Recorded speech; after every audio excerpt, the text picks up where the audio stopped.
Well, hello and welcome back to the Tao Manifesting Tarot. This is the tarot reading that predicts nothing. Because tarot really, I have never ever seen in my life, and I've been doing tarot for 20 years, astrology for 50. I have never seen tarot really predict anything. Once in a great while you might get kind of a commonality thing. But that's not tarot's job. Tarot is, from my point of view, especially when talking about manifesting, is about potential. That's why I do a brand new read every day, 365. Holidays doesn't make any difference. I'm here to inspire you. So every day you get a 5-card spread just like you're seeing on the screen right now.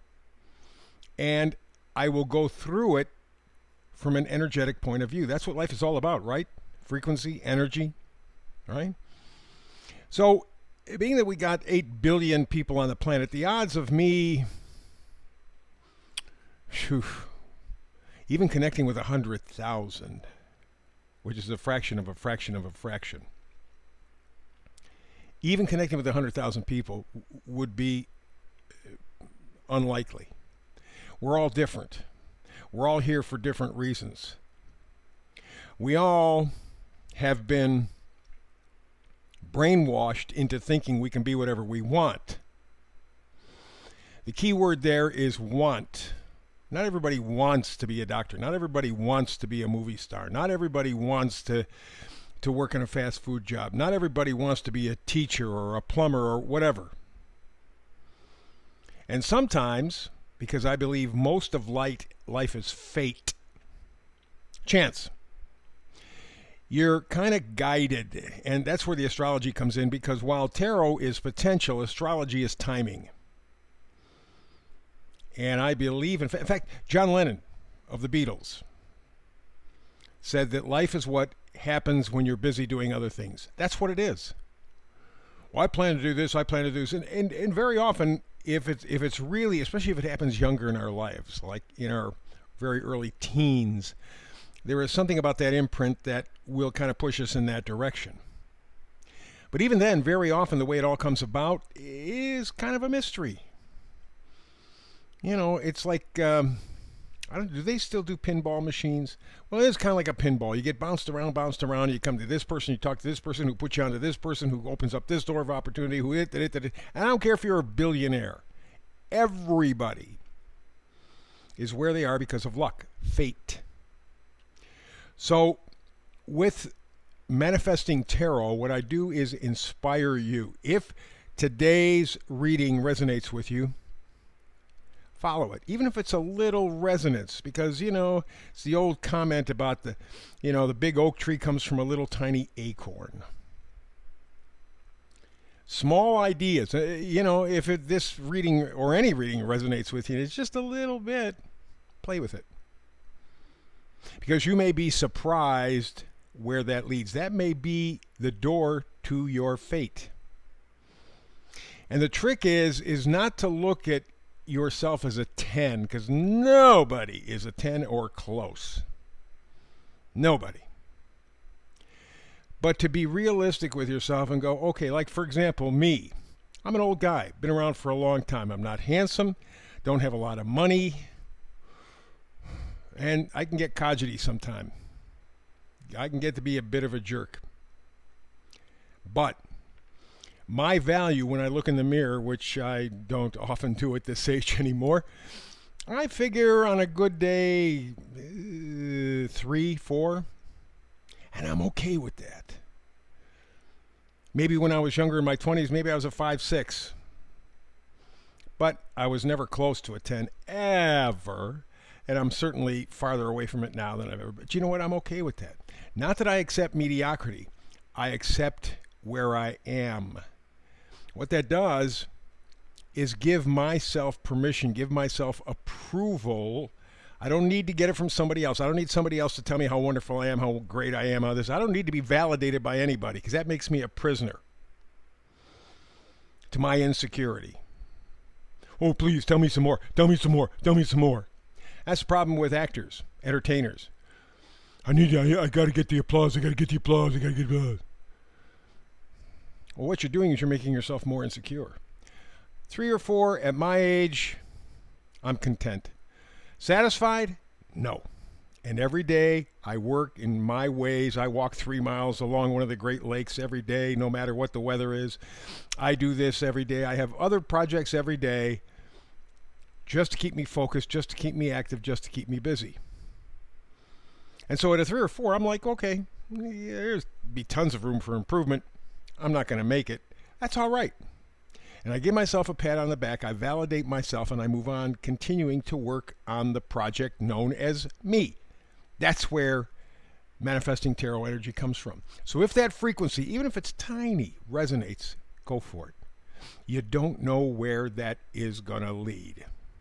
And everybody, and I mean everybody, myself included, by the way, are where they are because of tons of luck. Sometimes small little bits that open up doors, sometimes big, huge holes in the wall. But that's what life is. Life is what happens when you're busy doing other things. John Lennon. So I want to inspire you. So let's get to it. Enough of me. Here we go. Middle card is always the Oracle card. It says here and now. You have little signposts on the bottom, one pointing to the past, one pointing to the future. And then she's sitting on what appears to be an egg. There's a lot of eggs in these Oracle cards. Of course, eggs are beginnings, right? Right? The number up in the left-hand corner is 32. 3 in Manifesting Tarot is lining up mind, body, spirit. Stop and think about it. We really are not in alignment with our parts. Mind, body, spirit, all working in unison. Ooh, that's powerful juju. Next to the 3 is a 2, decision. And the 3 and 2 together equal 5. Time to make movement. Time for change.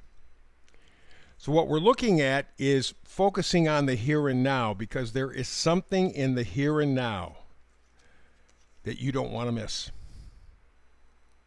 There's some element that will in some way improve your life. Give you more freedom, give you more intelligence, give you something more. But you got to pay attention. You got to be in the here and now. Not thinking about the past. Oh, how wonderful it was. Oh. Or the future. Well, my future is going to look like this. Maybe, maybe not. Life is what happens when you're busy doing other things. Here's the meme, though, for the day, the official meme. Life is like a camera. Concentrate on what's necessary. Capture the good things. Develop the negatives. And if things fail to work out, take another picture.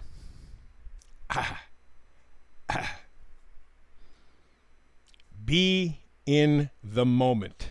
Picture perfect. Be here and now. That's tough.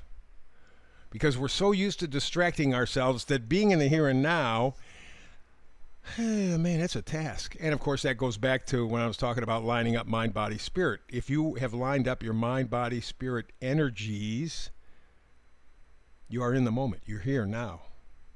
No distractions. So let's begin. Speaking of distractions, all the way to the left, 7 of Cups. That's what the 7 of Cups is all about, distraction. 7 different choices.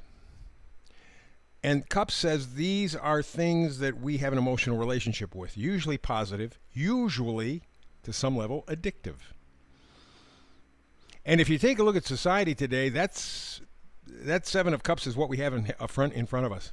Oh, we got so many choices. I can get this on the internet. I could do this. I could do that. Remember something. Be in the here and now. Remember something. You just stepped into the restaurant called life. And the rich bastards that run things or want to run things, actually they do, have given you the menu.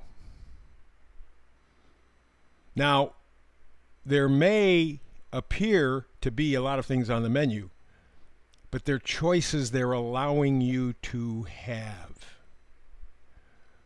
You can't order off the menu. These are your choices. They gave them to you. You're not free. Order off the menu. That's the deal.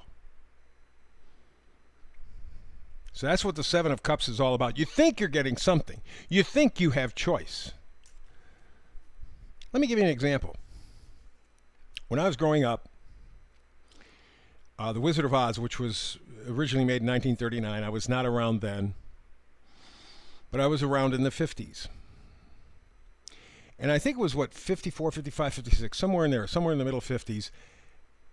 The Wizard of Oz, which was not a hit when it was a movie, but The Wizard of Oz came onto television mid 50s. And every year, once a year, they would replay it. I think it was around Easter time. My sister says I'm full of crap. It was Thanksgiving. I don't know. And I haven't really delved into it. But it was once a year. That we agree. The brilliance in that is that you would have something to look forward to. Be scared of those monkeys, those flying monkeys. Only happened once a year. You caught it or you didn't. If you didn't, you got to wait till next year. But there was that anticipation. There was something special about it. Now, you got it on demand. Nothing special. Nothing means anything. It's just all kind of bleh. That is the Seven of Cups. You got a whole bunch of nothing. You think you got something.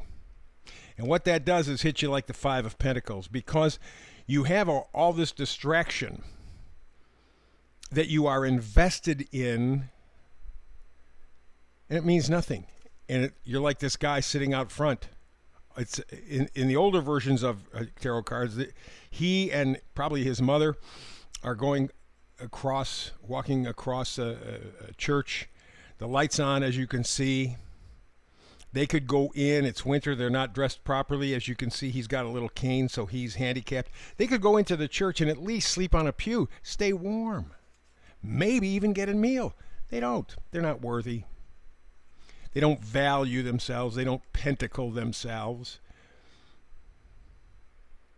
So when you have a world where you have what appears to be choice, and they're really garbage choices, and there's nothing special because everything's on demand, you get disconnected from you and you become this Five of Pentacles. It doesn't matter, whatever. That's about to change. The possibility is here. We have the Knight of Swords. Knights always bring gifts. Swords are thoughts and ideas. You may have an inspiration, maybe a little inspiration. I really emphasize these little things that kind of run through us, because very often that is the seed of something much, much more significant. But we ignore them because, well, it's small. It doesn't matter. Yeah, it does. Yeah, it does. Be in the here and now. Be in the here and now. So you will have an opportunity to break away from this malaise of phony opportunities, phony choices. You'll have an opportunity to reconnect with you, to value you. It's going to mean that something has to come. There's a bit of information. Something comes in. You change your thinking somehow. And then one thing leads to another. And when that happens, you become the Seven of Swords. Seven of Swords is not stealing anything. In regular tarot, that's what they say. I think that's bullshit. Swords are thoughts, ideas, right? He's leaving two swords. Two means choice. He's made the decision to take the 5 swords, the 5 truths. He knows they're true because he's tested them. He's taking what is true with him and getting the hell out of Dodge. Not going to play the game anymore. I've decided the 2 swords. I've decided I'm done playing the game. I'm going to take my stuff and get out. Be in the moment. Be here and now. That may be one of the toughest things that any of us can do, because we're so distracted with the present that we want to be somewhere else. Life is like a camera. Concentrate on what's necessary, capture the good times, develop the negatives, and if things fail to work out, take another picture. Be in the moment. So that's the Tao manifested reading for today. Back again tomorrow with another one, as I said. Between now and the next time we get together and talk tarot, peace and blessings.